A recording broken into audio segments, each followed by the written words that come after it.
Hello, everybody. Thank you so much for joining us. I'm Diane Bryan. I'm the Health Promotion Manager here at 17 Wing Winnipeg, and along with...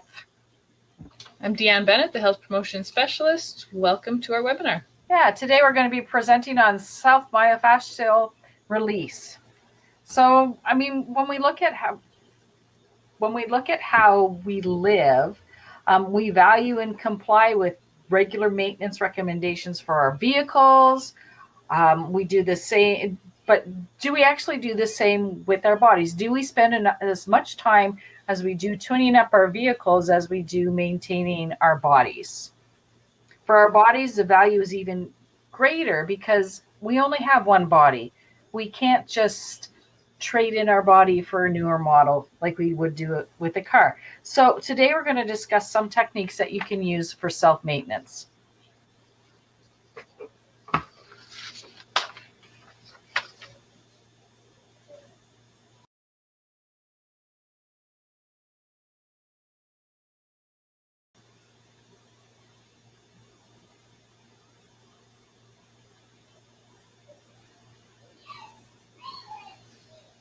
We can't hear you, Diane. Are you still speaking? Thank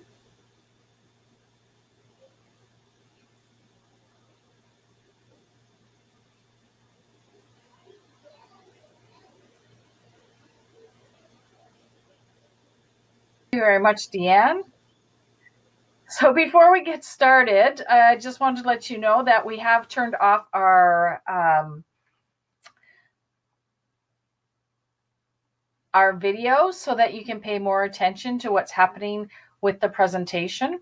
But before we get started, I wanted to just let you know that the information you're about to view is the intellectual property of the Department of National Defense. So any reproduction or retransmission of the slides contained in this presentation is strictly forbidden. Some of the topics that are going to be discussed in this webinar may be of a sensitive nature. Not really a sensitive nature, but for today, they're probably not necessarily appropriate for children. So we really ask for parental discretion. So any of the things that we might be showing you, the exercises, although children may be able to do it, they really should be done with a parent watching them. And please understand that anybody's stories that they share are theirs alone to tell, and that anything that is shared by participants in this webinar, whether we turn on the camera or in the chat, is not to be discussed outside of the webinar. This webinar is being recorded and will be available for viewing later. And although we want active participation, you can just simply follow along and using the chat. We probably won't enable the video or microphone functions, so you don't have to worry about that. And the chat is not recorded, so anything that's written in the chat will not be recorded, so you don't have to worry about that. So this is what today is going to look like for the next hour and a bit, what we're going to do. So we're going to explain what is myofascial release, or SMR. We're going to talk a bit about the benefits of doing that. We'll look at some of the tools that are available. We'll go over some of the techniques, and Deanne's actually going to show you some of the techniques on using some of the equipment, and then finally when to ask for additional help. So are there any questions? All right.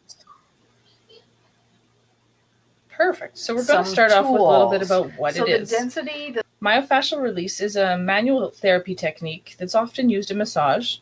The technique focuses on pain believed to arise from the myofascial tissues, the tough membranes that wrap, connect, and support your muscles. Theoretically, the myofascial pain differs from other types of pain because it originates in trigger points in your body. So the little dots all over this figure here. These trigger points are related to stiff anchored areas within the myofascial tissue, so all the white in the picture. The pain that a trigger point causes is often difficult to localize, though during myofascial release therapy, the therapist locates the myofascial areas that feel stiff and fixed instead of elastic and mobile under their manual pressure. These areas, though not always near what feels like the source of the pain, are thought to restrict muscle and joint movements, which contributes to widespread muscle pain. So the focused manual pressure and stretching used in myofascial release therapy loosens up restricted movement, leading indirectly to a reduction in pain. So that's with a therapist or a practitioner. But what is self-myofascial release?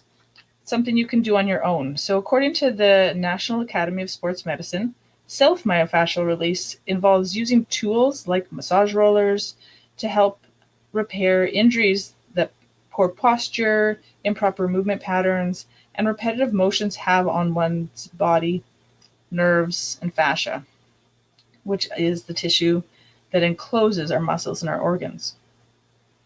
When you're injured, you develop soft tissue adhesions, sticking points.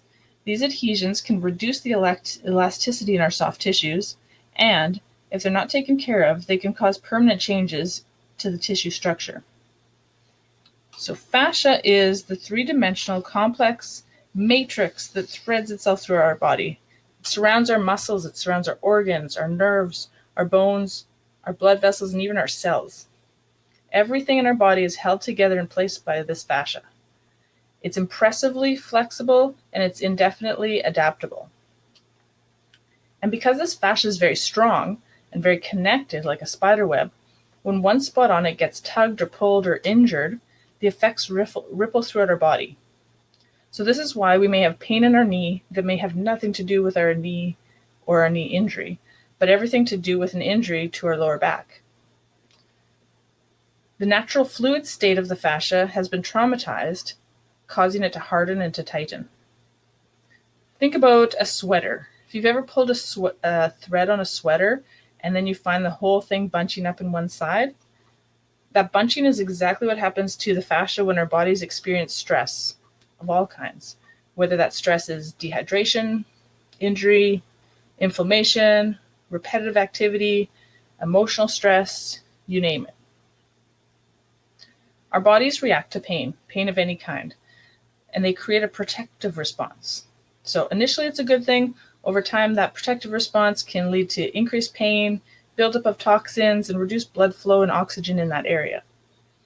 So when we experience a slight amount of tissue damage, whether it's due to physical injury or a psychological one, pain signals are sent to the spinal cord, which triggers the muscles around the injury to contract in order to provide support and protection for those surrounding tissues. So this response, if left unchecked, creates a vicious cycle of pain as more blood flow is restricted to the contracted area. More signals are sent, the more the muscle tightens to protect the growing epicenter of pain.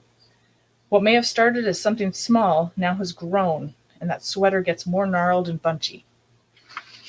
So we're going to talk about what we can actually do about that. So the benefits of self-myofascial release are designed to go in. So myofascial release techniques are designed to go in and smooth out those hard knots, returning the fascia to its normal, fluid, and adaptable self.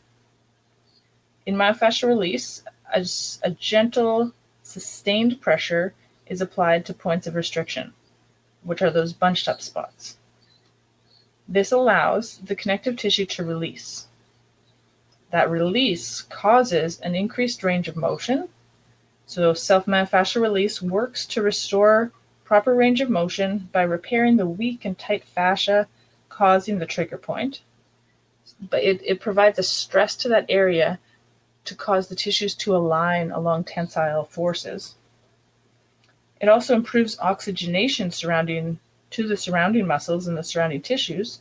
So more blood flow to the muscles in the area means quicker recovery time and more efficient neuromuscular function, so better signals from the brain to our working muscles. And it also reduces pain and tightness. So going through your day, you might notice tight points in your legs, in your back, in your neck. Performing self-myofascial release on these points can help reduce pain and tightness. So that's well and good. It also has an effect on our nervous system. So self-myofascial release engages increased parasympathetic nervous system activity right off the bat, which can be really useful in recovery. According to Dr. Kelly Starrett, who's done a lot of research in this area and written a few books on it, he says foam rolling stimulates your nervous system to down-regulate or to calm down. So with that in mind, before your workout, you really don't want your nervous system to down-regulate.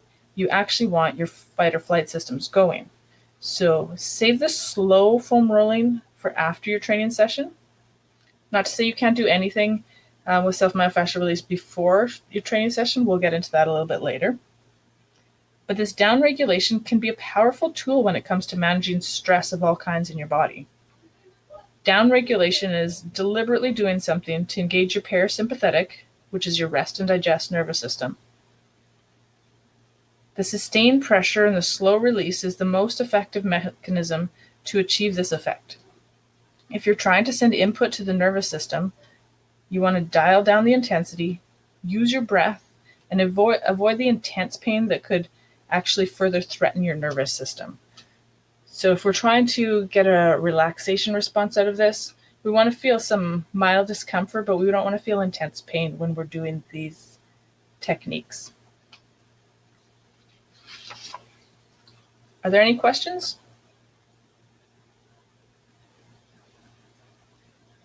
All right.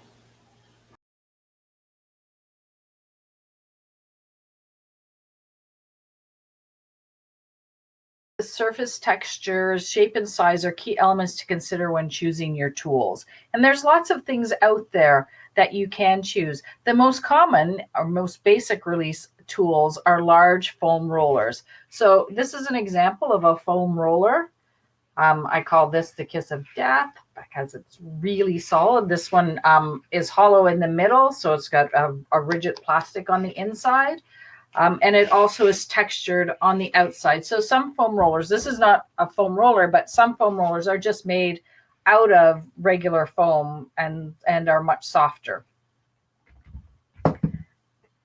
So they're usually about 36 inches long or about half that size, and used to target big muscle areas like your back.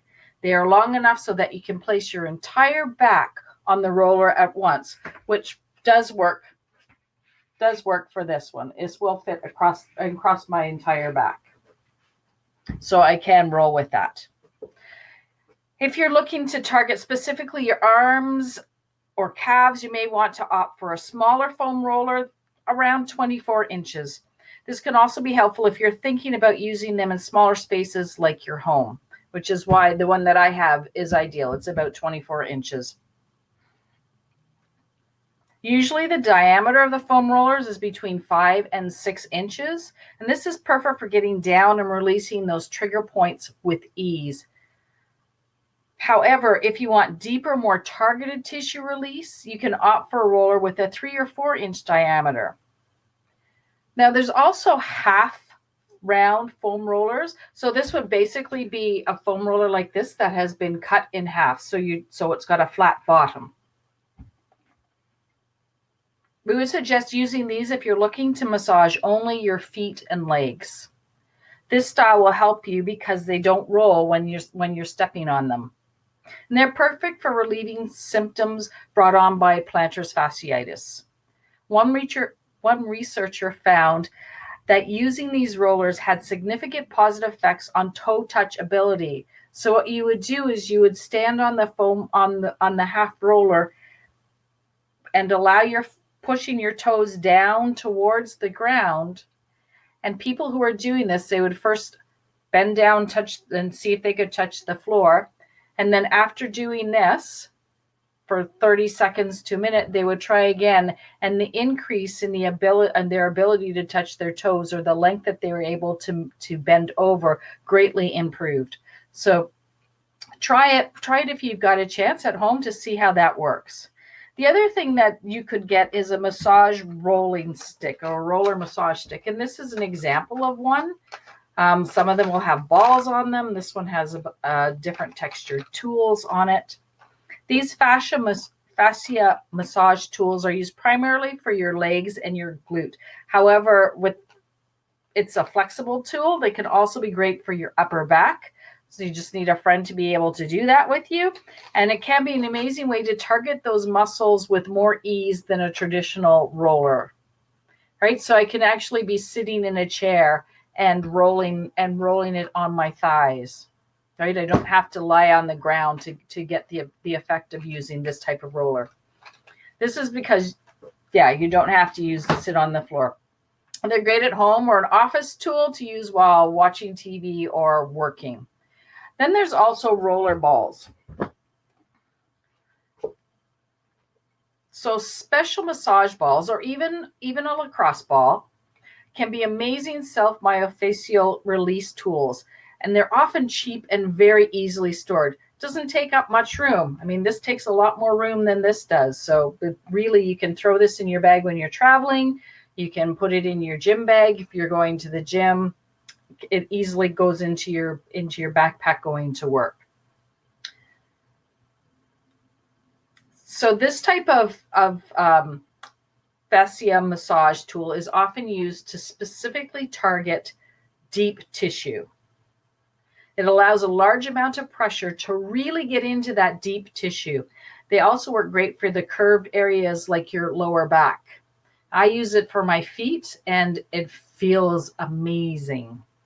So that's another thing that you can use. And then finally, there's massage guns that you could get. Now, these are a little bit more pricey, and for the complete effect without a physical therapist, you can use this massage gun.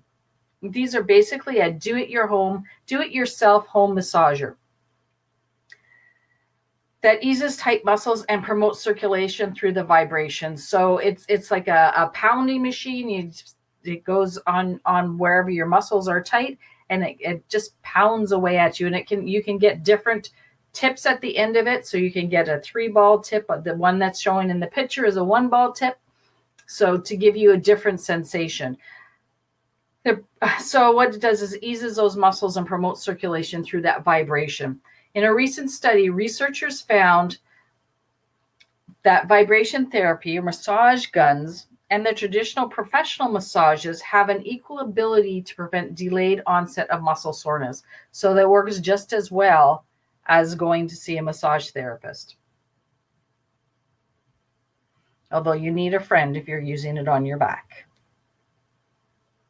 You can actually find high quality massage guns for relatively cheap, and I'm told that they work wonders. The chiropractor that I go see uses a massage gun, and it actually feels really, really nice. And then finally, there are curved tools. So the Back Buddy trigger point massager is designed to reach those hard to reach places while keeping the ability to control the amount of pressure with your hands. So it allows you to reach things. Sometimes I'm not sure where it is, a tennis ball on a string, which would be similar to that. So I can throw it over my back and I can lean up against the wall, and that can really help to get that trigger point where I can't reach it myself. So when you're choosing a tool, there's a few things that you need to consider. The size matters. The smaller the size, the more precise and accurate the location. This can also mean the smaller the tool, the stronger the sensation. Then you need to consider the density. The firmer the therapy ball, the less give it will have into your skin. This might also mean the higher the density, the stronger the sensation. For example, if you have an area in your body that is typically tender or tight, it would be recommended to start out the practice with a larger and softer ball than a smaller ball. And then pay attention. When you're using a tool, make sure it works for you. Check in with yourself. Is your body holding? Is your breath flowing? Are you able to relax your body into the tool? If the answer to any of these questions is no, you might be creating more tension in your body, which is counterproductive to the practice. So instead, try switching your tool to something that feels more tolerable. So are there any questions on any of those tools that I've just shown you? Okay. Okay, I'm going to pass it over to Deanna, and she's going to show you some techniques. Perfect. Thanks, Diane. So we'll talk about some techniques, and then I'll move over to another computer and show you some techniques. Let's just advance that slide. All right, so this is definitely not a one-size-fits-all method. It's very individualized. You can play around and experiment with this, and I would say start small, gradually work your way up. Your routine should really be customized to target areas that are either frequently tight or frequently uncomfortable for you. And the goal is for today is to help you be familiar with these tools, to help you make decisions on what is good for you, maybe to help develop a basic routine, to do some maintenance on your body. It is good to perform it regularly. It's good to get used to these sensations. And like it says on the slide, you can cycle through, you can do little bits of time on your body daily. If you have a longer period of time, you can cycle through different areas of your body like we'll do today. And I spoke a little bit before about when to do this. So if you're going to do it before exercise, there are some pros to that.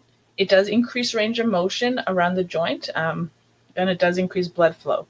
So if I'm going for a run, sometimes I'll just do vigorously back and forth with a ball under my foot just to kind of stimulate blood flow, to get rid of any restrictions that I'm having in the bottom of my foot.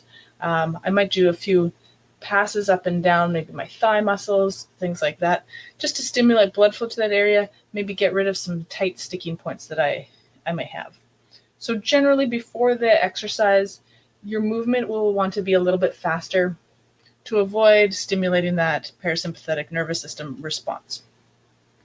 However, after an exercise, some pros, it releases potential adhesions, it works to stimulate recovery and relaxation. So that's when you can really slow down, you can settle into it.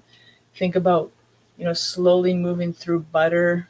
You wouldn't want to jam your finger into butter. You'd want to, if you do a slow pressure, your thumb or your finger will slowly melt into that stick of butter. That's what we're thinking about when we're talking about after exercise. And then on rest days, fantastic. It's good for recovery. It's good for flushing your muscles. It's good for decreasing the DOMS, that delayed onset muscle soreness. So a few things we want to cover first before we get into actually moving through different parts of our body. So a few rules to speak of. Make sure you are breathing continuously throughout the session. So as I said before, when you have those trigger points, the oxygen to that area is a bit starved. So slow, deep breaths help to restore the oxygen to that area, help bring upon release. You never want to pass over a joint. For example, you don't want to go over your knee joint and pass over your hip joint. So you want to work between those joints, that range. If you think here's your knee, here's your hip, you're working in between that area. If you find a tight spot, you can hold on that spot for about 10 seconds. You might want to have done a few passes first, that's 6 to 12 range. And then you can hold like a trigger point release on that spot for about 10 seconds, breathing steadily throughout. You can add movement to your foam rolling technique to get more of an active release. So I'll show you in a few minutes, but if you're pressing down on that ball, you can move through a range of motion and get a bit of a release or aid in the release that way. So rough number, and you can vary this, but generally speaking, perform around 6 to 12 passes on each muscle group before moving on. And throughout that time, that's a bit of an exploration period. So after exploring, you'll find that some areas are more restricted than others, and it's those restricted areas that require more of your attention. You wouldn't want to really go too long at it in one day because that could create more damage. So after the 6 to 12 passes, make note of it, and then maybe you would come back to those areas more frequently in the future. So additional tips, drink some water. The fascial system is a very fluid system as well. So when we get those trigger points, there's less fluid in that system than there typically is. So when we want to We want to rehydrate. We want to get everything moving nice and fluidly again. So we want to apply pressure into the tissue. There's often quite a bit of sensation, and when I say sensation, it can be quite painful, quite intense at times. Something that your breath helps you get past, something that you do get used to. There's a right amount of pressure. So too little pressure will be ineffective. It's not really going to do anything. But too much, like we mentioned before, is going to cause us to tighten up and be guarded and have the adverse effect. So we're not going to get the release. We talked about breathing. We talked about moving the tissue. So without changing the pressure, apply some movement through the joint in order to get the tissue to release. And then when the release happens, be patient, and you'll get there eventually. So this is when the tissue takes a sigh of relief. It softens, the tissue softens, and the sensation notably decreases. So this whole process can take less than a minute, but likely there will be more than one spot that needs work. So it's just a systematic approach. Explore your body, find as many of those spots as you can. You likely won't be able to use this technique for the more delicate parts of your body, but you can make significant inroads to dealing with pain by using these simple steps. So before I move to the other computer, I'm going to share a handout. Or actually, Diane, could you share the handout while I move screens? Absolutely. Thanks. So the handout's now being shared, so you're more than welcome to download that. So while we're waiting for Deanne,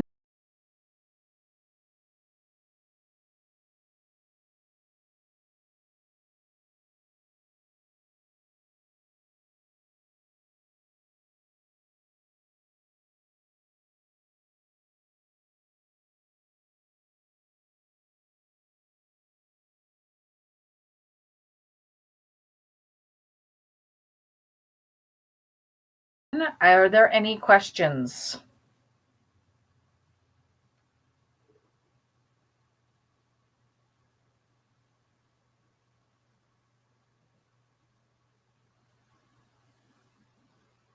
And Deanne, you are muted if you are talking. All right, so I believe we need to take away the slides, and I will go off the other computer. Can you hear me? Yes, we can hear you fine. Perfect. I'm just going to take myself off the stage on the other computer.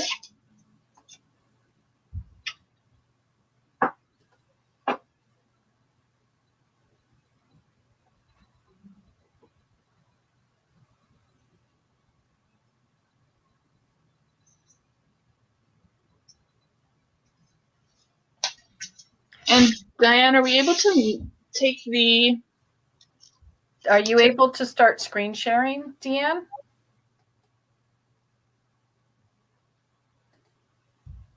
There. And I will take myself off stage.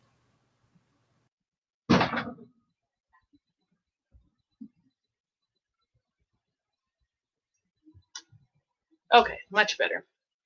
All right, we're going to start with a few techniques. I've got various types of balls here. This one is combined, and what I like about this, not just for the base of the head, but I like it that it can kind of get in to some of these areas. So in between my Achilles tendon, it has almost a little groove for there, and I can get my calf really good there. We'll come back to that. But where I'd like to start is at the foot. So we mentioned before that if you release your foot, your ability to touch your toes increases. So I can do this as a bit of a trial. I can get about to my toes with a little bit of resistance. Various sizes of balls. Golf ball would be very, very intense. But I'll start with a little bit of the lacrosse ball. So if you have anything like this at home, I mean, this was just from a pharmacy. This is a little Canada ball. It's fairly dense. It really works, does the trick. So you'd want to think about dividing the foot into 3. So you're working along this arch, and along the transverse arch. So you can go in either one of those directions. So back and forth along the inside, back and forth along the outside, a little bit back and forth across that transverse arch. And you can really, once I play around with it, if I find a tight spot, I can hold here, and I can bring my toes up and down, planting and flexing, getting that release. So again, a few more passes, and slow it down, applying an even pressure, or find another tight spot right in the middle of that arch. You can pause on there for 10 seconds, taking deep breaths.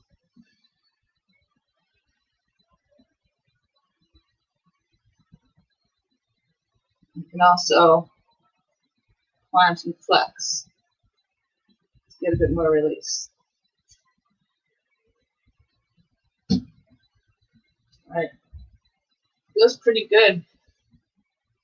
I mean, I've only done one side, but I feel it's a little bit easier to get down past the toes than it is on my right side. More time would yield better results. So we talked about the different diameters of the roller. This is their 5 to 6 inches, 3 to 4. This one's going to be more intense. And I find that with your calf muscle, you can't really apply as much body weight just because of the angle where you sit.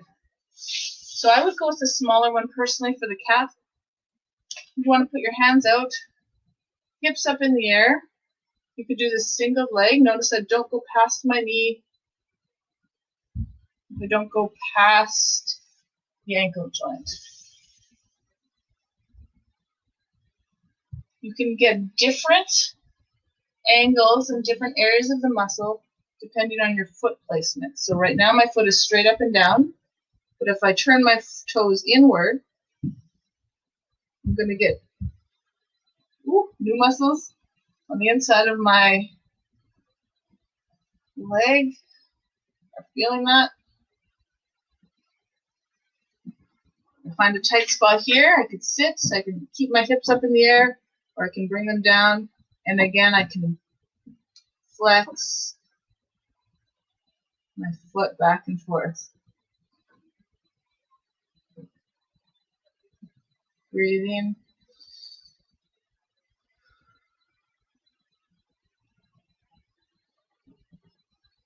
So we get a bit of a release there. And hold there again, or I can slowly begin my movement back and forth along the muscle. If you don't have one of these, you could just use the ball the entire time. I could make the entire pass of the muscle. You have to apply a bit more control in where you're moving. It is more intense. You find the difference between maybe rolling up your leg with your forearm to digging in with your thumbs or your fingers by using the smaller ball. It's quite nice. You can see how it would take a lot longer because of the smaller surface area to get all of the tight spots.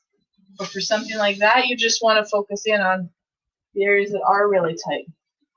And like I said, this double ball does wonders. Now I can do almost both sides at the same time. So that's our feet. That's our lower legs. You've got the 3 areas of the feet. You've got both sides of your lower leg. You can do the front. Sometimes if I'm doing a lot of running, I find my tibialis anterior gets quite tight.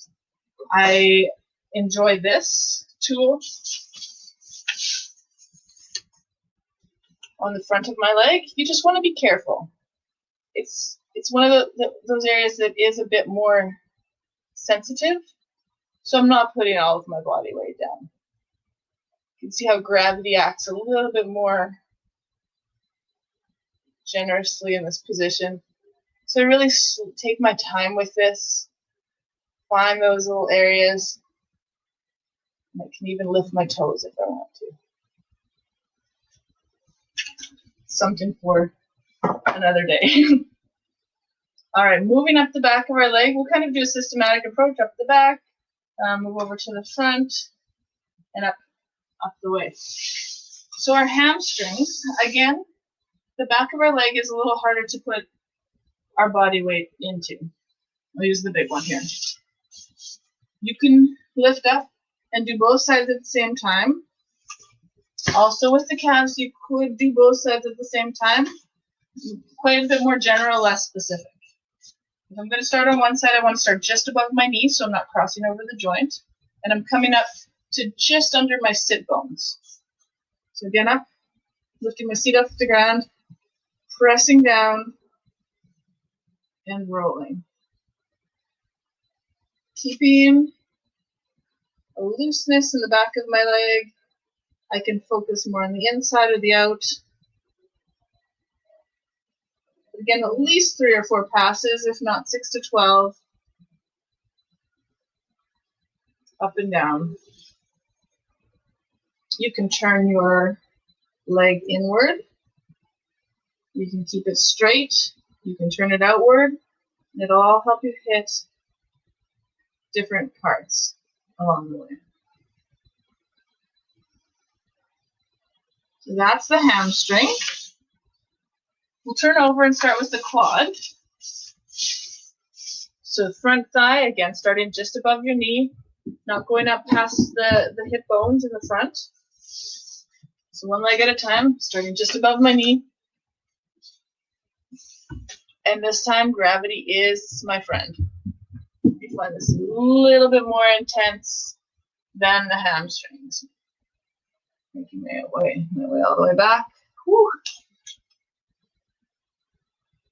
Hamstring, I could probably get away with this. Not quite sure that I would want to on my quads today.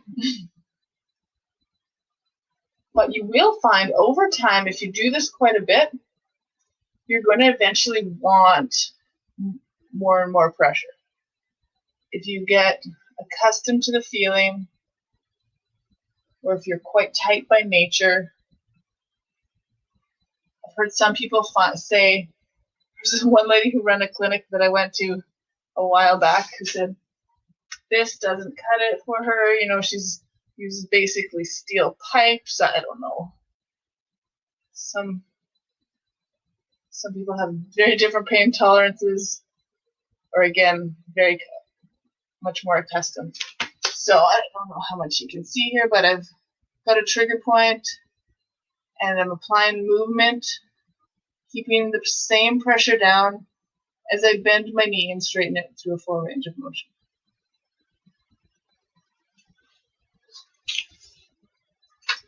So we've got a lot of the lower body. We're going to do 3 more locations. One, we're going to do the inner thigh, so quite a tender spot. Use the big one. You want to put this at a bit of an angle, so you want to angle it up and out toward the outside of your body. And as you lay across, it's up and out away from you. As you lay across, again, above your knee, well above your knee, lying forward, and you want to roll all the way forward until it gets just above your knee. You're coming all the way back to your high inner thigh.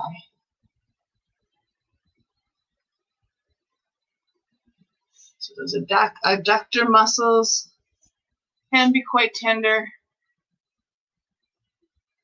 As you get closer to the knee, whew, feeling it, breathing, holding 10 seconds.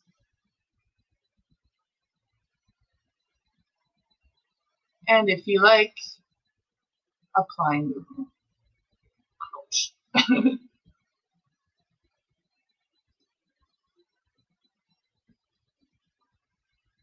Okay.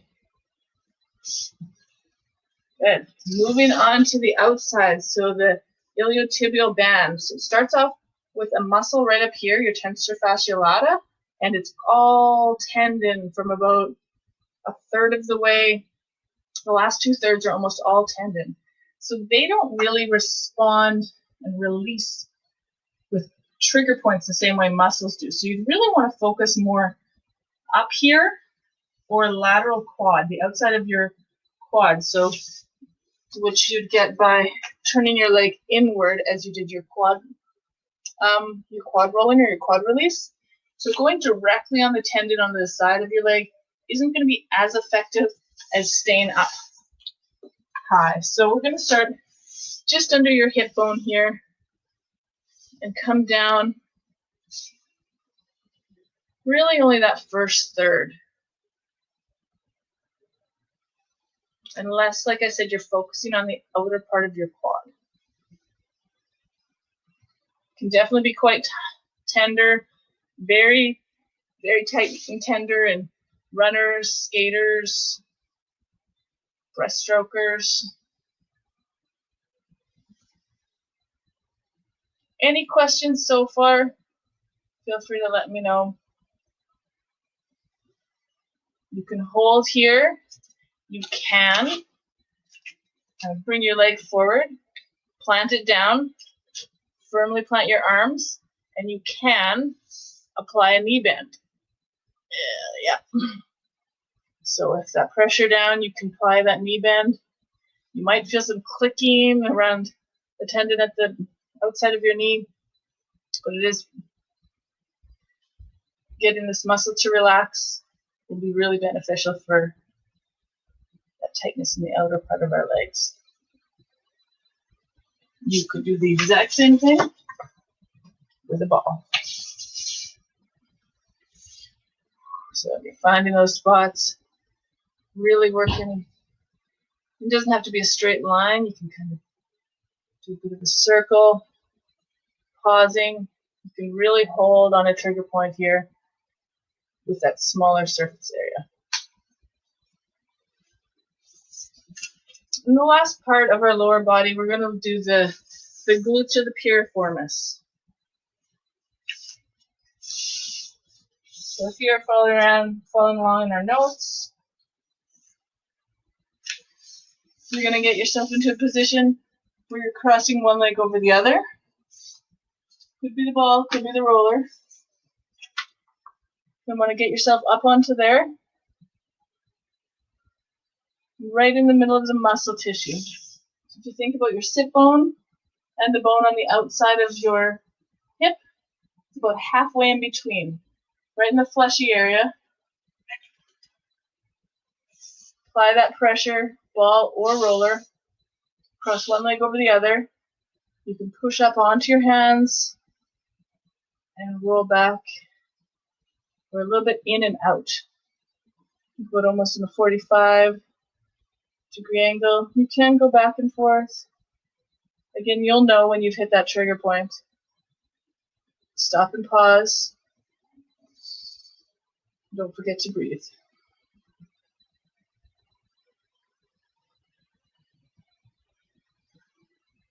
Good. All right, in this position, great time to look at the, I guess we'll go upper back. With the lower back, what I was saying before with the ball is that it can be really good to go on one side of the lower back. You really want to avoid rolling directly over the spine in your lower back. So as a tool like a ball, or two balls in a sock to go up either side of the spine is a really, really handy tool. But where we do want to target is about mid-back, so just underneath our shoulder blades, mid-thoracic spine, and up. So this range. So see where I stop here? A few different things you can do here. You can have your hands on the back of your head. Deep breath in. And as you exhale, you can let your body fall. Trying to get some range of motion working here. You can work yourself up a segment or two. Deep breath in. Let your body fall. Keep working yourself up to just before the base of your neck. But otherwise, as you're rolling here, you can stretch open your back. Think about pulling those shoulder blades apart by giving yourself a great big bear hug. Get more of the muscle tissues exposed. You feel it going along the roller.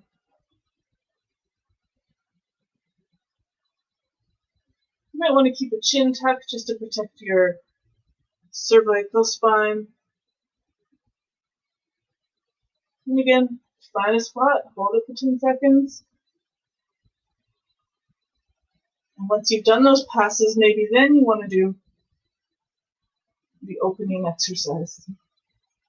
Lots of options, lots of variety. A great movement following that would be some type of thoracic spine opener. So some kind of rotation through your spine here. So once you've rolled, once you've got increased mobility, you can work on getting mobility in this other direction. One other exercise you could do for that is putting a foam roller underneath your leg, having one arm out, one arm over top, and turning like you're opening a book. I've run into some roadblocks there, but I think you get the idea, opening all the way up as your rotation allows you. Fantastic. Two more we'll touch on here. We'll touch on the lats and our teres major, which is part of our rotator cuff muscle. So here, I could get into the smaller one. I don't think I'm quite ready for that today. So I'm going to start just under my armpit, and I'm going to go to about halfway down my rib cage. Roll. I need to push up onto the outside of my knee, onto my foot on the other side here. I get about halfway. Pause. Slowly coming back. Feeling lots of tension, lots of tight spots. Try to do another couple of passes before I hold. You really want to breathe here if this one feels like it wants to take your breath away. All right, I'm going to hold. Breathe.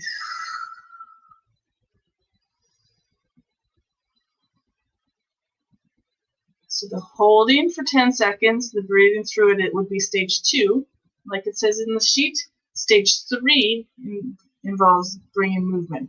So the first one would be 10 lifts with your hand, palm up. I'll do 5, 3, 4, 5, and then 5 with my palm down.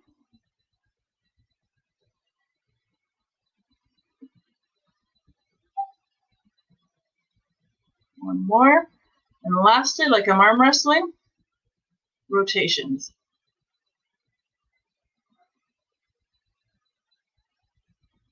So getting all kinds of directional releases in this collection of muscles here. You can do any of these with a ball. Bigger roller, smaller roller. You could shoot a massage gun in there if you wanted. Oh, perfect. How are we all doing?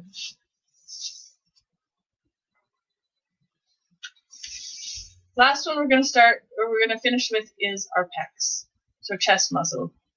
You probably could get in there a little bit with a small roller. Not as precise, kind of we hollow in a bit here. So we're going from about nipple line to shoulder, to armpit, and that's the direction we're flowing. We're moving. So in and out. You can do this against a wall if you don't want as much pressure, or you can use gravity. Down on the floor.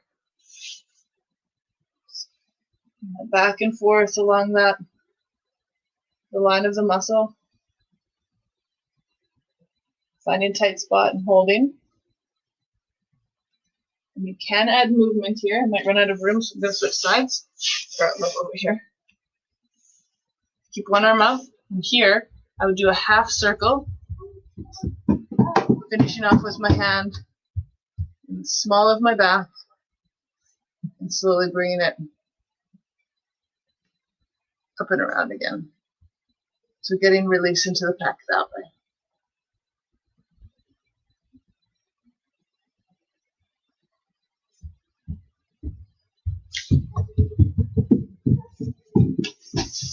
And that is the demonstration today. You have the worksheet, so feel free to refer to that anytime.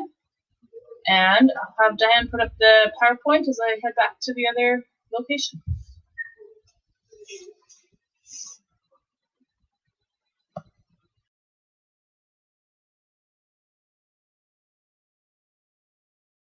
Well, thank you very much, Deanne. That was amazing. Some of those that you were doing, I was actually cringy. I could feel the pain even though I wasn't trying it. Especially the one under the shoulder, in the armpit area. It was like, oh, I need to breathe. So Yep. yeah, it was quite interesting. All right, so we only have a couple slides left. We're almost out of time. So move on to the next one. So when do you seek help? So really it's about letting your pain be your guide. The higher you are on this list, the more likely you have success overcoming this issue with SMR. The lower you go down on this list, the more likely that you're going to have to rely on professional care. So the sooner you seek treatment, the better for recovery time is going to be, right? It's always easier when we try to fix a problem just as it's starting, instead of waiting until it becomes something chronic. So if you're experiencing pain after activity, then absolutely your self-myofascial release would work with that. So use that. If you're experiencing pain during activity, then you might want to consider, should I get some professional help with that? But definitely, if you're experiencing pain when you're at rest, you really should be looking at getting some professional help. So seeking that help so that you can feel better, whether you go to a physiotherapist, whether you go to a massage therapist, an athletic therapist, somebody that can help you with it, even a chiropractor will help you with that. But in addition, while you're seeking that additional help, doing that self-myofascial release is going to help. So don't stop doing it when you're getting release, when you're getting help, but really looking at, will I benefit from getting help from somebody else? And usually the answer is yes. So are there any questions? Okay. All right. Well, so have a poll. Just want to know if you feel like you can apply what you've learned today in your daily living. So I think Deanne's going to release that poll. So just answer it if you can and let us know how you're feeling about how we did today. That's awesome. That's really good to see that we did a good job. And then if you need more information, so here's our contact information. Feel free to contact myself, Diane Bryan, or contact Deanne Bennett. And either of us will be happy to help you with that. Or you can visit our website, Calf Connection at Winnipeg, for more information. Thank you for joining us. I hope you got something from this. Take care. Yeah. Thank you. Bye now.